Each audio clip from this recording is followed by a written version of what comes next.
Hello. आप सभी देख रहे हैं जीएसयू गैलेक्सी। मेरा नाम है आदित्य और आज हम लोग पढ़ने जा रहे हैं क्लास 8 संस्कृत की बुक रुचिरा भाग 3 का फर्स्ट चैप्टर, जिसका नाम है सुभाषितानी। चलिए पढ़ना शुरू करते हैं। सुभाषित शब्द सु प्लस भाषित, इन दो शब्दों के मेल से संपन्न होता है। सुभाषित का संधि विच्छेद है सु प्लस भाषित। सु का अर्थ है सुंदर, मधुर, तथा भाषित का अर्थ वचन है। सु का अर्थ है सुंदर या फिर मधुर और भाषित का अर्थ है वचन। वचन मतलब वाणी, जो आप बोलते हो। इस तरह सुभाषित का अर्थ सुंदर मधुर वचन है। इसी तरह सुभाषित का जो अर्थ है वो है सुंदर या मधुर वाणी, अच्छी अच्छी बातें। जो अच्छी बातें आप बोलते हो उसे हम कहते हैं सुभाषित। प्रस्तुत पाठ में सूक्ति मंजरी, नीति शतक, नीति शतकम, मनुस्मृति, शिशुपाल वधम, पंचतंत्र से रोचक और विचारपरक श्लोकों को संग्रहित किया गया है। इस पाठ में सूक्ति मंजरी, नीति शतकम, मनुस्मृति, शिशुपाल वधम, पंचतंत्रम से रोचक और विचारपरक यानी कि जिनमें आपकी रुचि लगती हो और जिन पर आप विचार करते हो, ऐसे श्लोकों को संग्रहित किया गया है। आइए उन श्लोकों को पढ़ते हैं और उनका अर्थ समझते हैं। गुणा गुणकेषु गुणा भवन्ति, ते निर्गुणं प्राप्य भवन्ति दोषः, सुसाद्य तोया प्रभवन्ति नद्या, समुद्रमासाद्य भवन्ते पेया। अर्थात गुणियों में जो गुण होते हैं, गुणियों में गुणी रहते हैं। गुणा गुणकेषु गुणा भवन्ति, गुणियों में जो गुण होते हैं वो गुण रहते हैं। ते निर्गुणम प्राप्त भवन्ति दोषः, और वो गुण निर्गुण लोगों को प्राप्त करके, निर्गुण यानी जो बुरे लोग होते हैं, गंदे लोग होते हैं, उन्हें प्राप्त करके भवन्ति दोषः, दोष में परिवर्तित हो जाते हैं। सुस्वाद तोया प्रभवन्ति नद्या, मीठा जल उत्पन्न करने वाली नदी। सुस्वाद मतलब स्वादिष्ट और तोया, तोया मतलब जल, मीठा जल उत्पन्न करने वाली नदी समुद्र में मिलने के बाद पीने योग्य नहीं रहती। एक बार फिर से, गुणा गुणकेषु गुणा भवन्ति, तेन निर्गुणं प्राप्य भवन्ति दोषः, सुसाद तोया प्रभवन्ति नद्यः, समुद्र मासाद्य भवन्ते पेया। गुणियों में गुण होते हैं और वो निर्गुणों को प्राप्त करके दोष बन जाते हैं। मीठा जल उत्पन्न करने वाली नदी समुद्र में मिलने के बाद पीने योग्य नहीं रहती। भवन्ते पेया। समुद्र में आसाध्य का संधि विच्छेद है समुद्रम प्लस आसाध्य।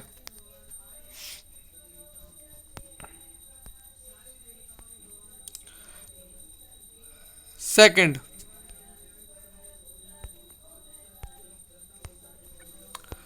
साहित्य संगीत कला विहीनः, साक्षात् पशु पुच्छ विषानहीनः, तृणं न खादनपि जीवमानः, तद्भागदेयं परमं पशूनाम।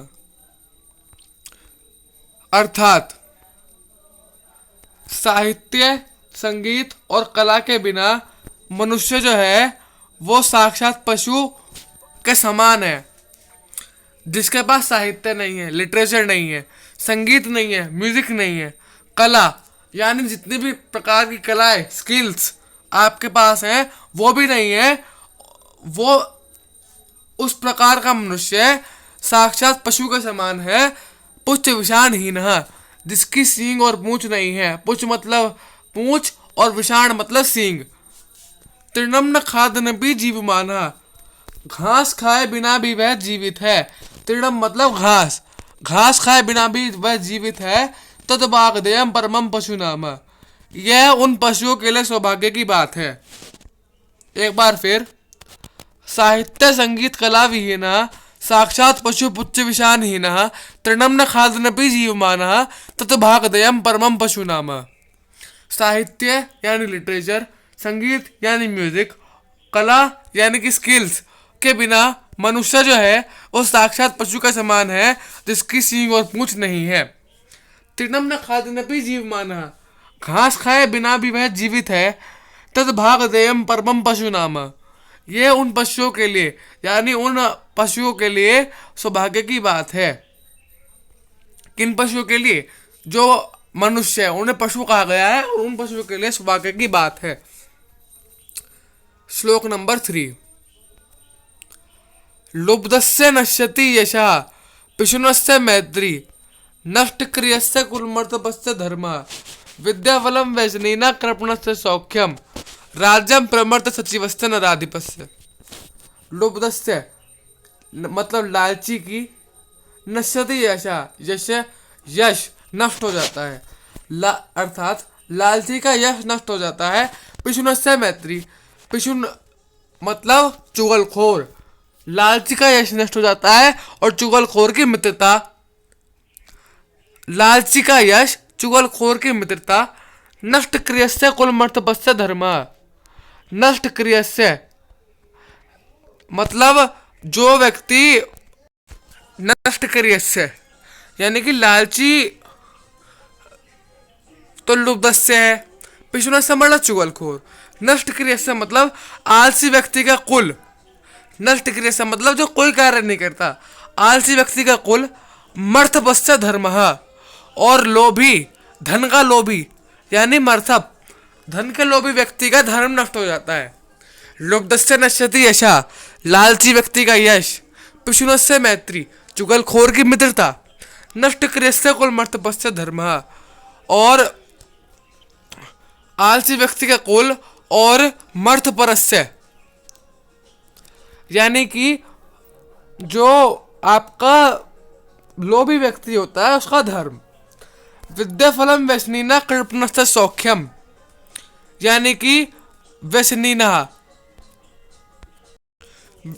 व्यसनीना का अर्थ हुआ बुरी लत वाले व्यक्ति की विद्या, कृपणस्य सौख्यम कंजूस का सुख, राज्यम प्रमथ सचिवस्य नराधिपस्य और जो बुरे मंत्रियों यानी जो चापलूसी करने वाले मंत्री होते हैं उनसे घिरे राजा का राज्य ही नष्ट हो जाता है। एक बार फिर, लुब्धस्य नश्यति यशः पिशुनस्य मैत्री नष्ट क्रियस्य कुलमर्तपस्य धर्मः विद्याफलं व्यसनिना कृपणस्य सौख्यम राज्यम प्रमथ सचिवस्य नराधिपस्य।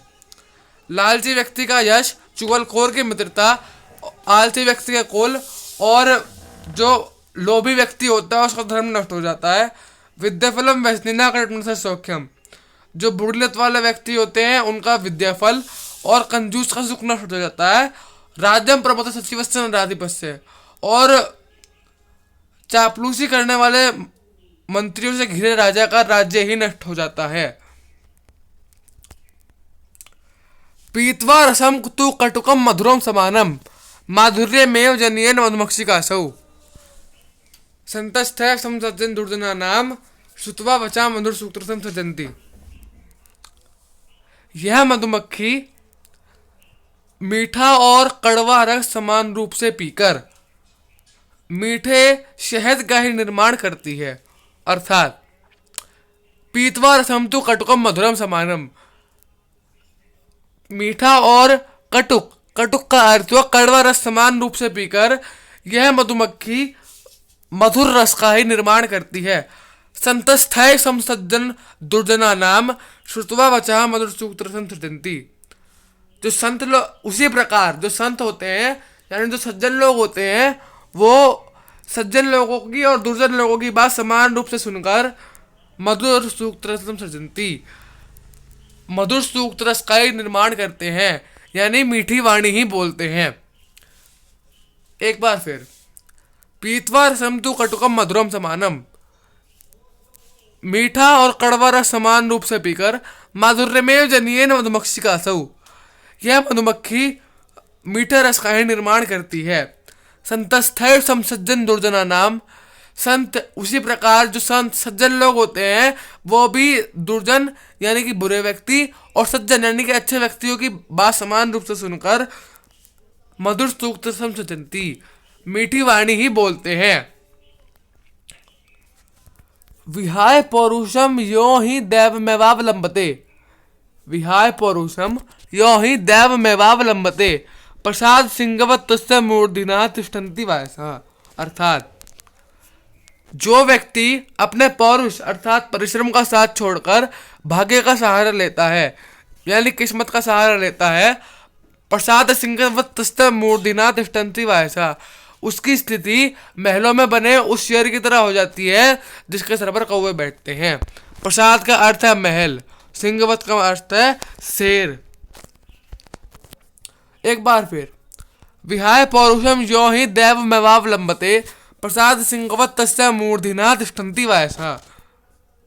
जो व्यक्ति अपने परिश्रम का साथ छोड़कर भाग्य का सहारा लेता है उसकी स्थिति महलों में बने उस शेर की तरह हो जाती है जिसके सर पर कौवे बैठते हैं। पुष्प पत्र फलक छाया मूल वलकल दारुभी धन्य वही रूहा येषाम विमुखाम यान्ति नाथी नः। अर्थात पुष्प यानी फूल, पत्र यानी पत्ते, फल मतलब फल, छाया यानी छाया, मूल वलकल दारुभी, मूल वलकल, वलकल का अर्थ है छाल, और दारुभी लकड़ी। पुष्प पत्र फल, छाया और छाल और लकड़ियों से युक्त ये पेड़ धन्य है। धन्य महिरुहा, ये पेड़ धन्य है। यशाम विमुखम जानती नार्थिनः, और ये अपने याचक को कभी भी खाली हाथ नहीं लौटाता। अर्थात पुष्प पत्र फल छाया मूल वलकल दारुभी धन्य महिरुहा यशाम विमुखम नातिनः जानती नार्थिनः। पुष्प पत्र फल और छाया और मूल और वलकल से युक्त यह पेड़ धन्य है।